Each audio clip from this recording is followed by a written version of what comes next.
Good morning, everyone. Today we have a very interesting topic that is OKR and Scrum, a powerful combination for organization for the team. And before going with today's session, let me introduce myself. I am Bimal Patnaik. I am working as a manager delivery for Cognizant Subvision, and here I am playing the role of Scrum Master, Senior Scrum Master, and Agile coach for my organization. Yeah, that's all, pretty much about me. Let us go ahead with today's session. The agenda for today's session is OKR and Scrum, a powerful combination. How to align your organization goal with the sprint outcome, because organization goal is nothing but the output delivered by your team, the output to be delivered by your organization. How to align it with the outcomes of the sprint, because sprint goal is nothing but it is outcomes. So how to align outcomes with organization output? That is the main intention behind today's session. Let us go ahead with that. So before that, let me briefly read out the agenda for today. The first line in the is OKR framework. Next is the goal of OKR, background of OKRs, OKR benefits, OKR framework overview, cycle of OKR framework, and how to set OKR for your team, how to combine OKR with Scrum to deliver a powerful objective, powerful output for your organization. And then I will be listing down the frequently asked questions relevant to OKR, and at the end Q&A. So let us go ahead. So what is OKR framework?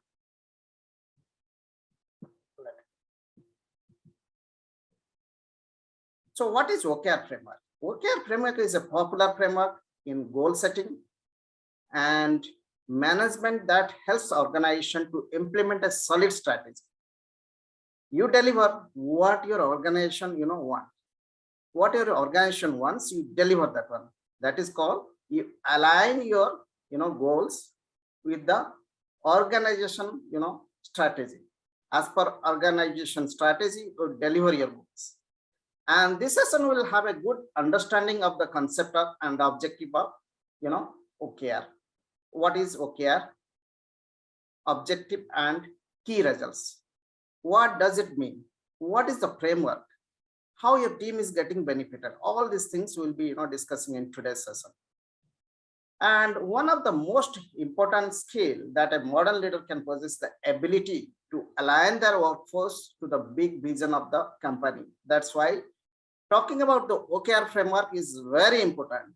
But we think this tool, this OKR tool is, it's not enough to build a great digital product company.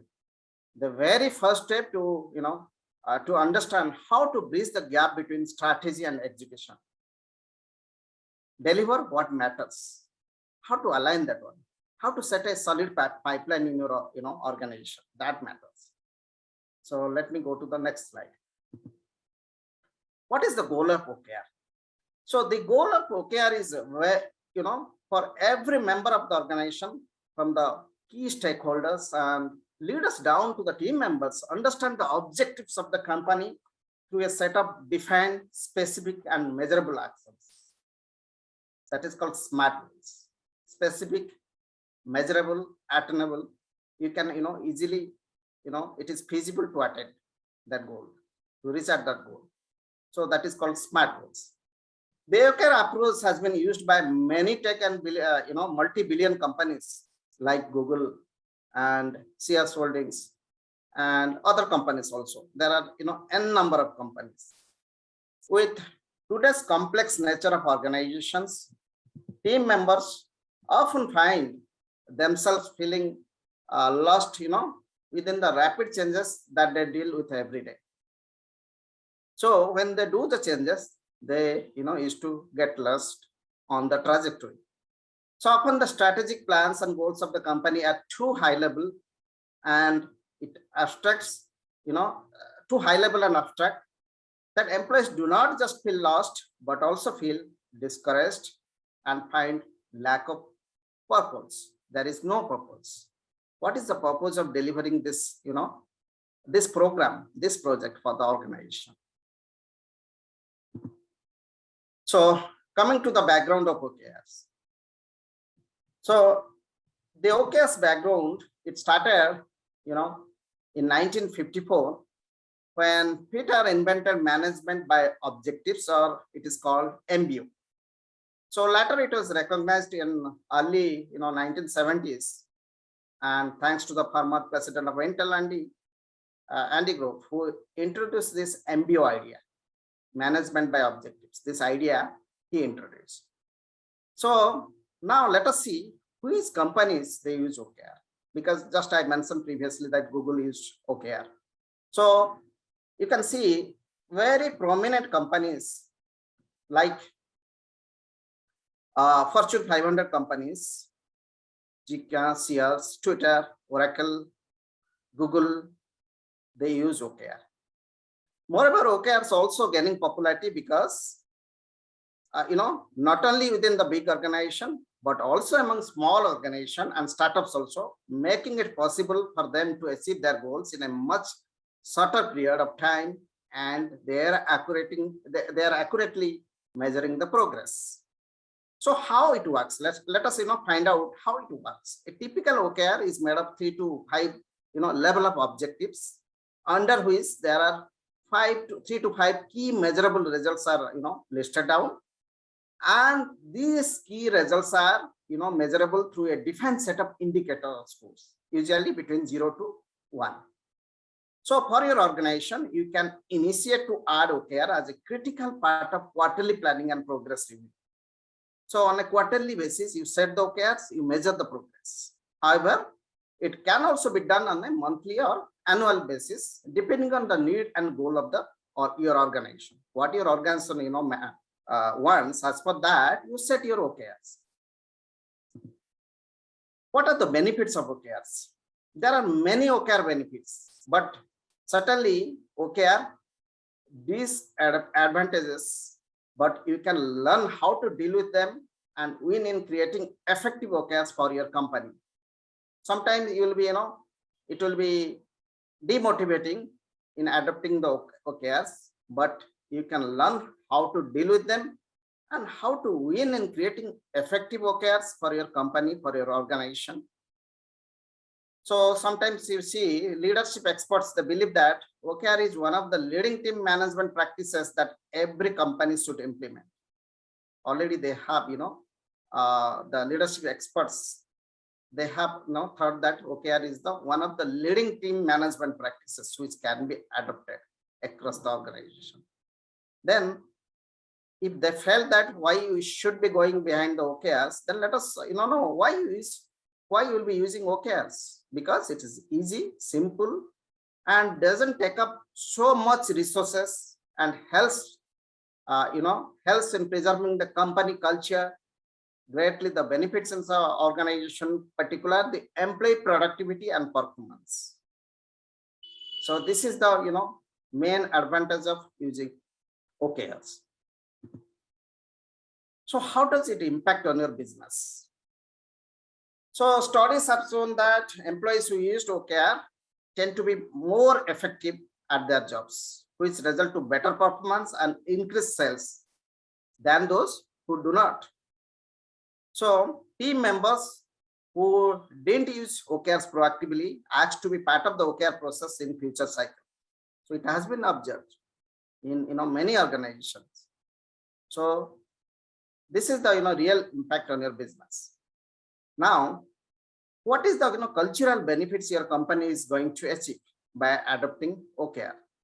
One of the major benefits of using OKRs is that it allows an organization to greatly focus on metrics and KPIs.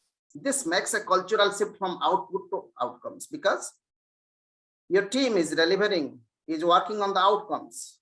How to align the outcomes with the organization output? This is what the benefit you will be getting out of OKR adoption.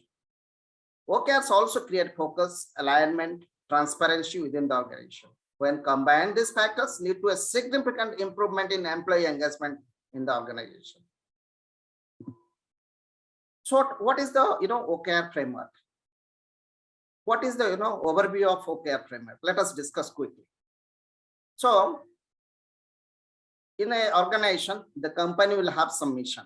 The company mission is a brief description of the company's vision, purpose, and how they should be implemented.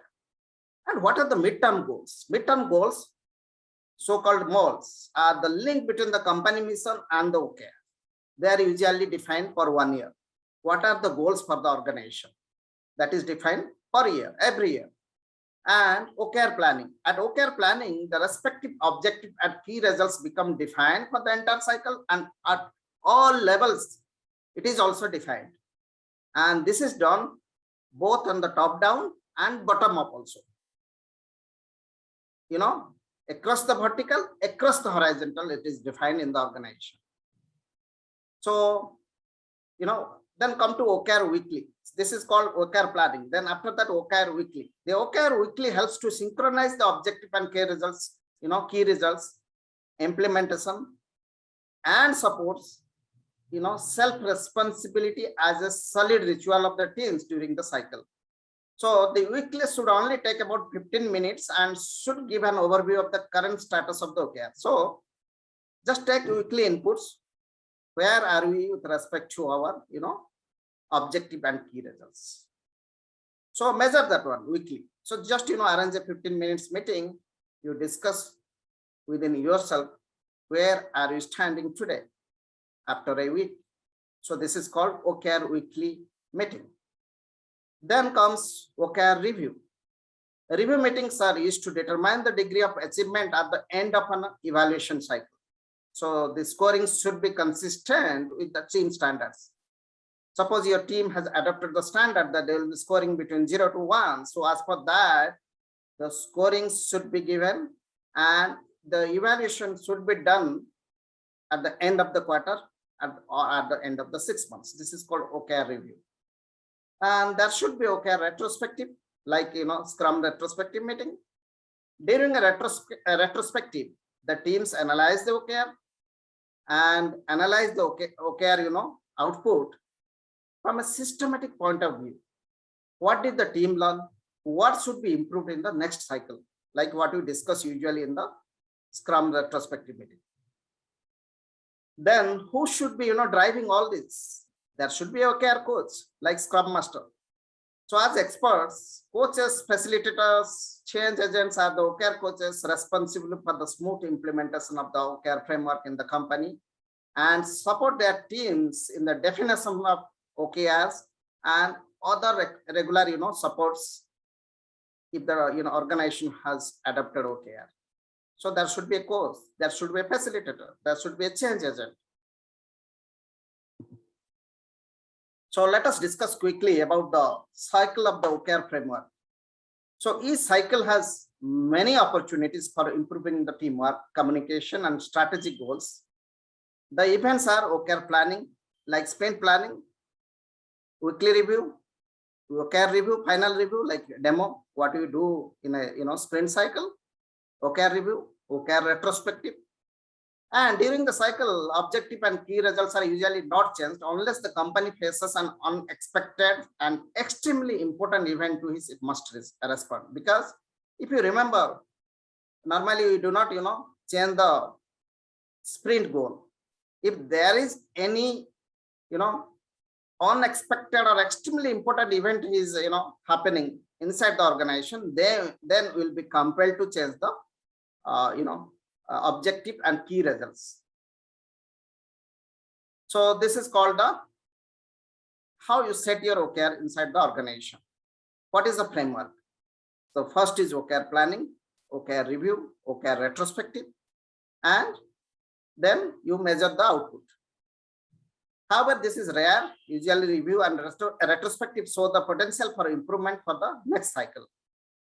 So the review and retrospective, they show the potential for improvement for the next cycle. You review it, you measure it. How did you do in the last quarter? Where are we? What improvements we can adopt? so that our score will improve. So measure during the retrospective meeting.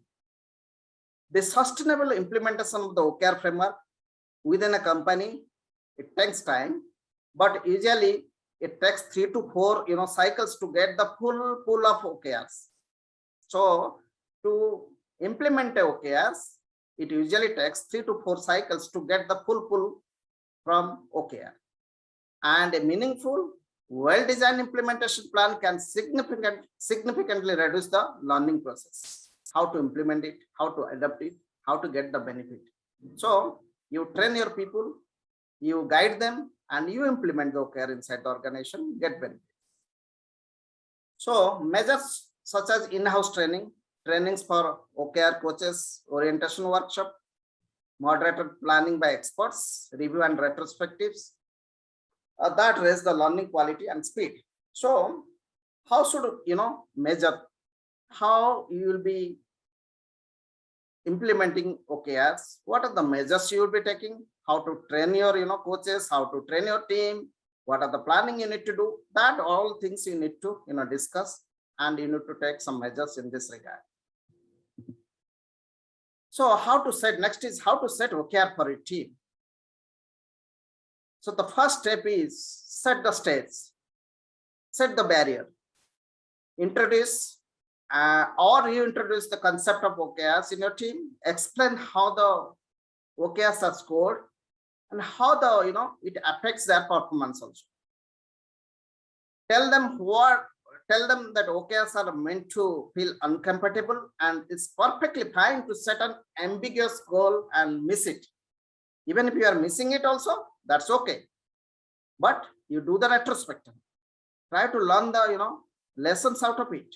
As long as they are making the progress, of course. If you are getting some progress, then measure the progress, do review.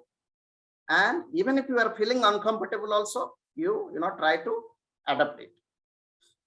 Second step is identify your objectives. Encourage your team members to participate in the brainstorming process. Your team goals should be aligned to the senior goals, company objective, company goals. So your team output should be aligned to the company output. Then the step 3 is identify your key results. List down the measurable outcomes that indicate whether you have achieved your objectives. And here you remember that you are not dealing with tasks, you are dealing with results. So for an example, increase profit by 10%, increase sales by 10%. These are the results, not the task. So this is called output. So the key results are launch the seasonal campaigns, summer promos, holiday fairs, and double the revenue from the past year.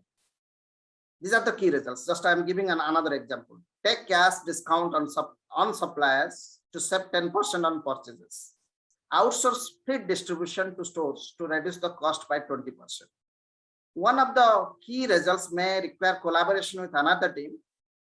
If it requires to collaboration with another team, follow up with them from time to time and work in a collaborative manner. Discuss with the coaches, discuss with the change agents who is responsible driving that team, and you get integrated with other teams while fulfilling the how to get the output for your organization.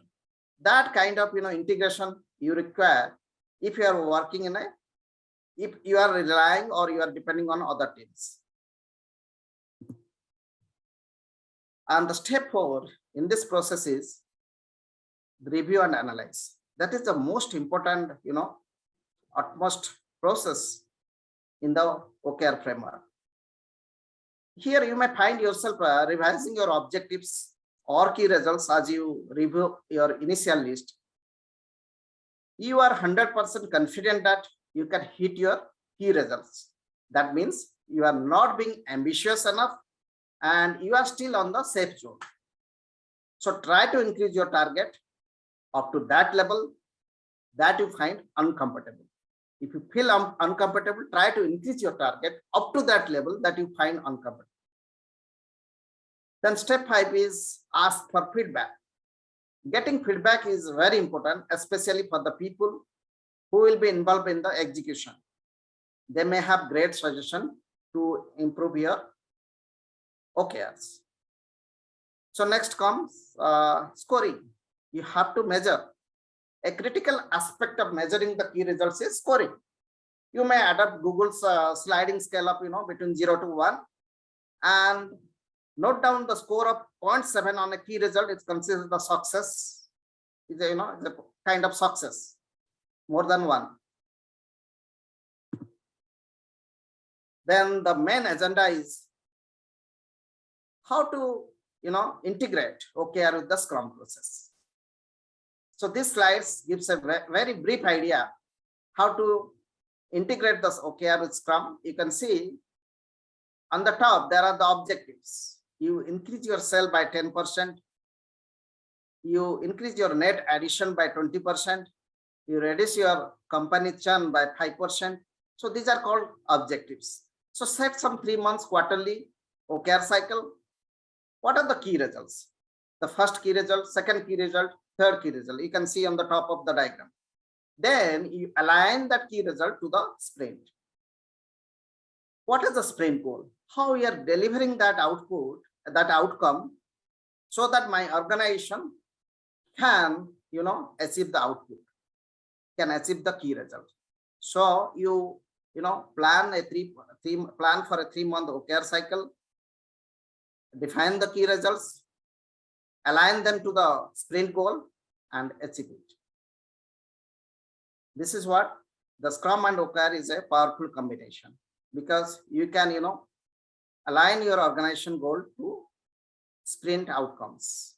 Outcomes can be aligned to organization output. So now, what are the, frequently asked questions for OKR? What is KPI and what is OKR? So let us, know what is KPI, what is the OKR, what is the, major difference. KPI goals are typically obtainable, represent the output of a process or a project already in place, while OKR goals are somewhat more aggressive and ambitious, because it has to be linked to the output of the organization. What is OKR methodology? The goal of the OKR methodology is for every member of the organization, from key stakeholders and the leaders down to the team members. So if you need to understand the objectives of the company through a set of defined, specific, and measurable actions, SMART action. Then next is who created OKRs. OKR has a long history that can be tracked back to 1954. I already explained in the first slide, when Peter Drucker invented MBO, management by objectives, and in 1968, Andy, who co-founded Intel, he developed MBO into the model of OKR, which he used today. So OKR has been connected to MBO. MBO has been, narrowed down to OKR in Intel. In 1974, John joined Intel and learned OKR during his time there. This is called OKR history, the brief history about the OKR, who created it, who used it, and how effective it's. How many OKRs? So OKRs, you define 3 to 5 objectives. That is called, at an optimal scale. You define some 3 to 6 objectives, and each objective should have 3 to 5 key results. But as OKRs represent the most important things you do, you shouldn't have to, too many, because if you add too many OKRs, if you set too many OKRs, objectives, then you cannot track it. So have minimal objectives and measure the results against the, objectives. What is a good key result? The way key results are defined is the soul of entire OKR philosophy. Key results are essentially measurable indicators of the success of the parent objective. Key results, tell you how much of the objective is achieved, how much is, we are lagging behind. And do not, do note that the key results are the results, not, activities and tasks. Your tasks and activities, they give some outcomes, but you are, delivering some output for the organization by setting the key objectives. So you measure your key objective in terms of, outputs, not outcomes. So that's why key results are results, not activities, not tasks. And now finally, we have reached at the Q&A. So do you have any questions for me today?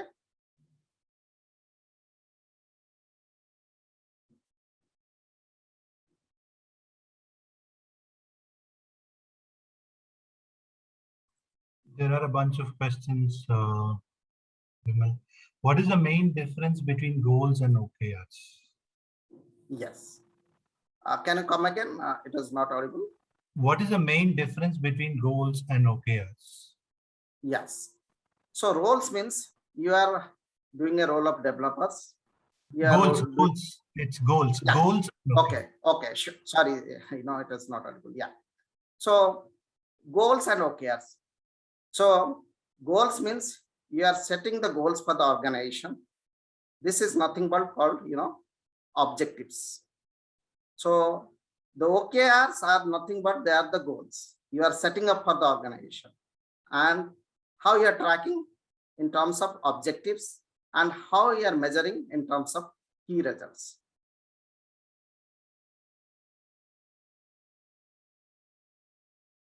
Anand, that's all. Yeah, you can go to the next question.